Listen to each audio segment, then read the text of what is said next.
When you see a man, when you see somebody like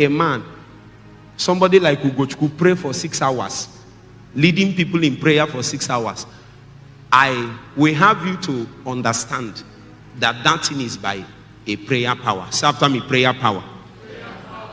If you like, try it. Somebody said that this thing these people are doing, that they are learning tongues. They are learning this thing. They will now be doing shalala. The man was doing shalala.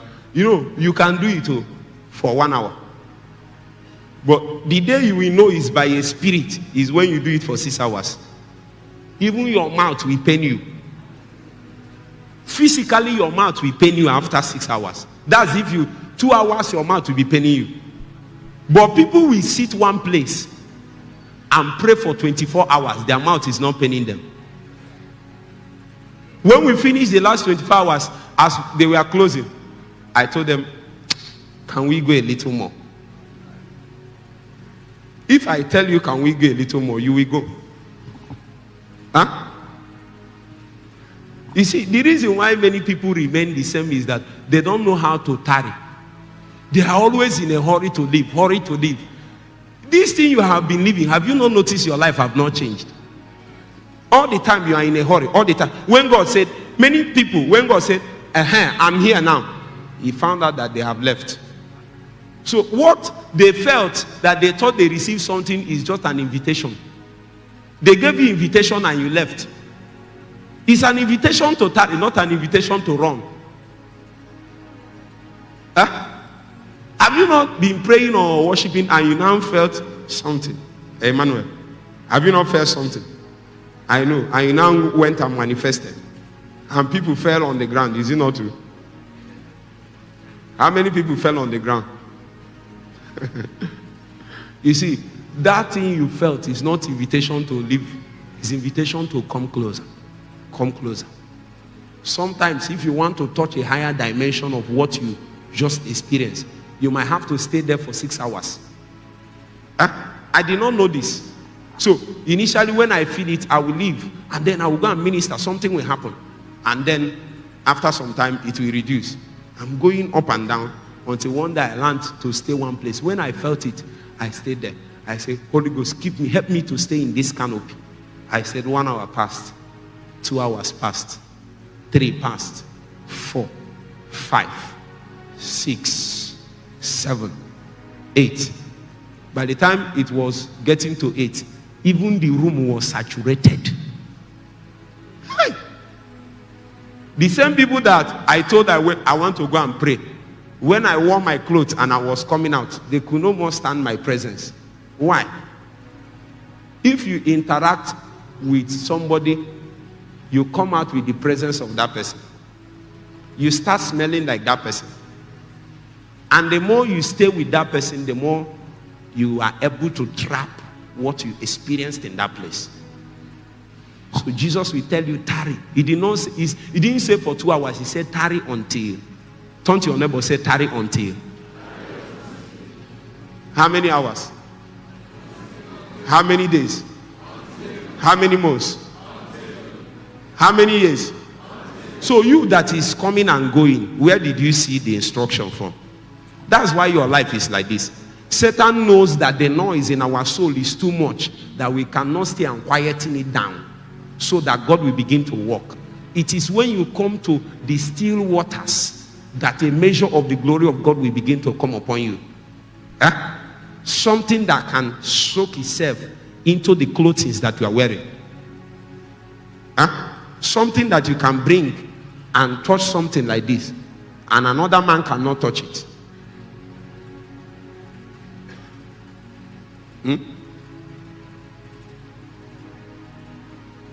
Are you doubting what I'm saying? Can you touch this one that I touched? Meanwhile, there are days that if I touch it, if I wake up in the morning, maybe I ate apple in the morning, ate yam beans in the afternoon, then in the evening I used what was this one you say you like? Chuka. That one they sell. No. Shawarma. You now use shawarma to do evening. Then you use semo to do night. And then they call you by 9 and say, Pastor, somebody is about to die. You now say, in the name of Jesus.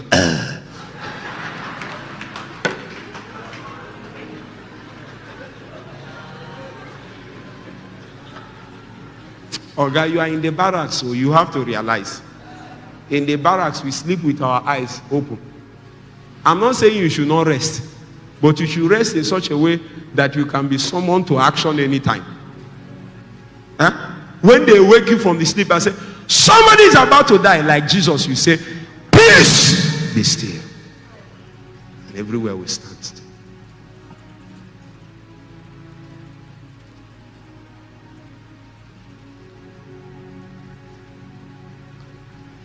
As I'm speaking, angels are descending. They are descending in their numbers. They are descending in their numbers. They are descending in their numbers. They are descending. Some of you will go back with some of those angels. I mean, they will go back with you. Because God will bring many of you into the prayer ministry. No, prayer is beyond a commandment, a facility to build yourself as a believer. Prayer is also a ministry.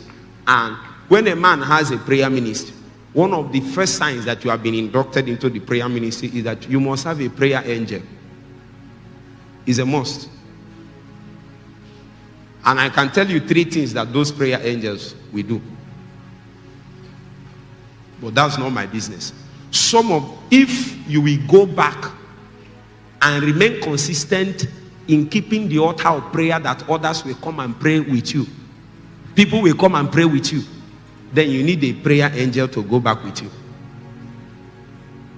Sometimes when that prayer angel is around, when you tell people to pray, if I tell you to pray and we are praying, what we notice that some of them they will carry liquid. They will carry liquid and be given to people. They will be drinking. Once you drink it, you start praying, you cannot explain it.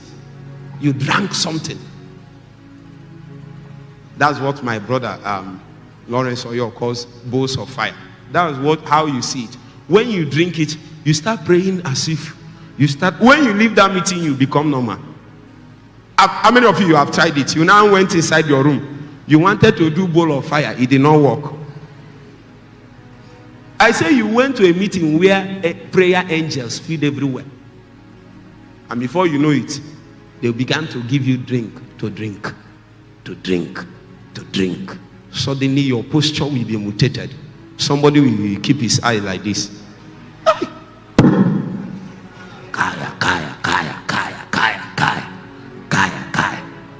A small lady will go and hold the pulpit like this and want to tear it into two. I saw my sister one day. She was leading prayer. She was moving like this. Because me, I know her. You don't know her. She's the last born. And she used to do last born like this. Until you give her the mic. When you give her the mic, she'll be walking like this. That thing is by a spirit. Come and try it. Some people will slap you and say, Oga, where did you learn this one? But me, that is with her in the house, know something she is doing. If you tell her you will lead prayer for 1 hour, she will use 2 days and prepare. Sometimes I will be in the house from the night. You know now, what we'll be hearing in this room, in the other room. You will not like to stay with people like me because there is nothing all the time spiritual business. If you come and tell me, I want to ask you some questions, I will not answer you until I've seen that you have prayed. Because you know why you have many questions. You don't pray. If you do 6 hours every day for 21 days, your question will reduce at least to half. So the reason why you have many questions, why is it that I sleep, this one is not working? Why will it work when you can't pray? So when you are doing 12 hours, you wake up in the morning by 5 a.m. I heard that they use face masks or nose masks, whichever one, and you are working in an office. As far as I'm concerned, that nose mask is a call for people to come back to prayer, as far as I'm concerned. But we have not seen what God gave to us, and we allow Satan to be using it. You are in the office, you are in the bank, and you are wearing nose masks or face masks as a worker there, and then inside the nose mask,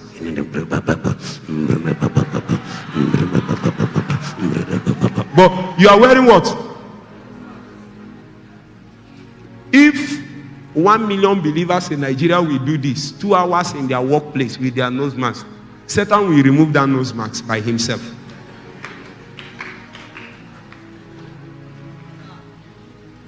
We will use the same thing and fight him. But you have not found out the reason. You put it in your mouth and you are doing like this. The nose mask is for prayer. It's for prayer. Say prayer. All the years you have been running around from prayer, God has brought you here finally. You can't run. Some of you, you will see me, I will appear in your dream. I'm telling you what is going to happen real.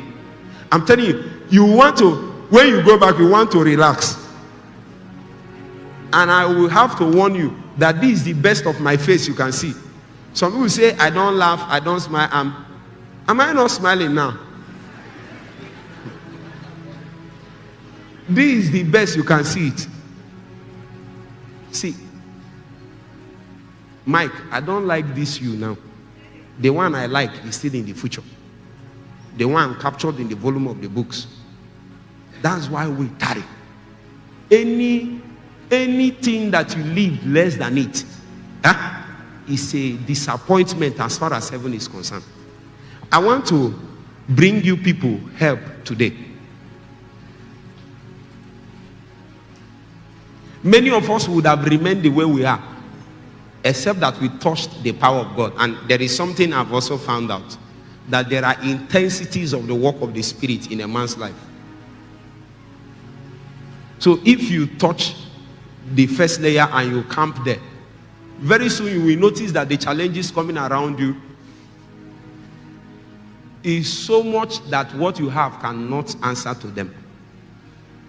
Very soon you will notice that the people coming to you now are no more people with headache. They are people with cripples. We are having service and a lady wants to die before us. What do you do to that one? You will have to find a solution to it. Somebody will chat you from South Africa, Zimbabwe, and tell you that COVID-19 is killing them now. What are you going to do? I will pick up the phone and I will just a voice note. You devil of darkness, I charge you, live that life now. I know you know my name.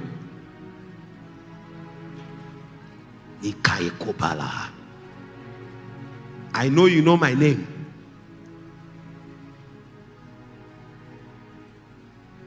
Anybody here that is suffering an affliction that is as a result of the arrow of the enemy, we uproot it now and send it back to sender. I say we uproot it now and send it back to sender. I say we uproot it and send it back to sender.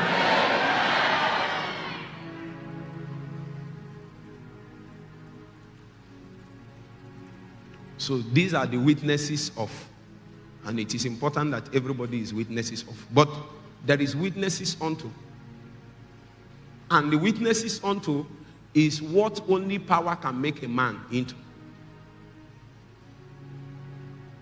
So people begin to tell a story of, I have seen people tell the story of, there is a white man. If I say this thing, some of you might know. But there is a white man that writes a book. And the man is very graced and anointed. And his job is to chronicle what generals have done. That one you are thinking. That's the one. I did not call the name. But what is there is witnesses of. There is no power in the pages. When you read men like Leonard Ravenhill, you will run into fasting and prayer. That will mean in the pages of the words that Leonard wrote, are the flames of prayer, the flames of the burden that he carried. It can drive you to the place of prayer to seek out the things that he's speaking about. You can hear about the prayer that men prayed, how John Hyde was able to pray and he was able to bring down a nation. And you heard about John Welch. All those stories does not benefit you. But when you read about a man called Edward McKendry Bounce, E.M. Bounce, you'll be reading when I was reading the pages of the books he wrote on prayer, he said that prayer ascends by fire. Hey! I was in the library, Inewi Divisional Library. My heart burned. I left that place and went on a 3 days fasting. I said, why is my prayer ascending as smoke? There is no fire in it. Where is the fire on my sacrifice? I need fire. I need fire. Just because of what a man said. I wrote something on Facebook one time. Somebody commented on it, and I went on what the person commented and said, well done. The person now said that he read it. What kind of man I am? That when he read it, as soon as picked the phone and read it, the hands began to shake and vibrate. He dropped it, he stopped. He took it back again to read, he started again. What did I do? Say like this. There is nothing in it. It is the power that is there. You know the difference between some of the things we are teaching and showing you and what others are saying. It's not, sometimes we might even say the same thing, but it will not propel you to do anything. People are tired of hearing and hearing, and there is no energy to take them to where they are going. But you cannot hear my voice and stay still. Huh? When I speak, all the warriors will be awoken. The mighty men will arise and take their bow. They will take their tangent. They are marching orders coming from Zion. Oh, Bakaya, this. Let me show you something small before we fly.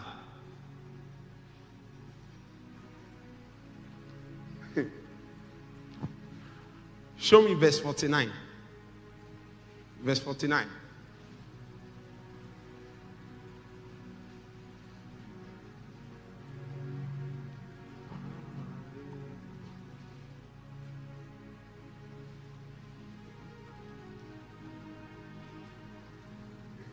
And behold, I send the promise of my Father upon you. But tarry ye in the city of what? Jerusalem. Until what? You know, scripturally, this is post-resurrection. If it is post-resurrection, it should mean that everything has been done. Why is Jesus telling them to wait? He has given them the lecture. He has given them the pattern. He has risen from the dead. But he said to them, what? Tarry ye in Jerusalem. See, brothers and sisters, there is a measure of endurance you need to execute your destiny. The problem is that many times we touch something, and then we stop.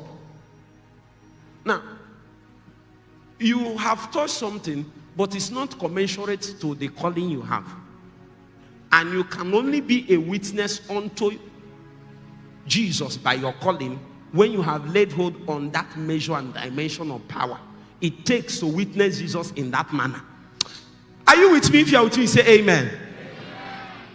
See, Jesus wants you to bear a witness of holiness. Let's assume that's what it is in your campus. Let's assume your campus is at Owerri. Say after me, Owerri. The demon of vanity, the principality of vanity, of immorality. I read something. They said that place is the headquarters of abuse, drug abuse in the southern, and somebody is there. And he said he's doing ministry. That's the way you will be cold, like cold water. You'll be doing all the things you are doing. If demons that came from the water do you like this, you will just fall down. So that kind of man will have to receive the capacity to bear witness. So that person come and pray for 3 hours, but yet he's still subject to masturbation. Demons still disturb him in the night. You are doing something, but the witness to the territory, the witness to the people, you have not received the power to do that. Or God called you and you found yourself where there are cripples everywhere, blind eyes, deaf ears, all kinds of things. And you came and you preached the Bible, and then people cried and gave their life to Christ. It is powerful. But that is not the witness that is needed at that point. The witness that is needed is for you to command all the cripples and they begin to walk. When they start walking, you will now preach your message. In other places, it might be to cast out devils. In other places, it might be to break a yoke. For some people, the witness that they need to bear is the witness of the power that God has given to us to make wealth. The last person that tried to succeed financially, Satan struck him till he began to beg. And you now that is about to rise, the demons have started warning you. You must arise by a power beyond that.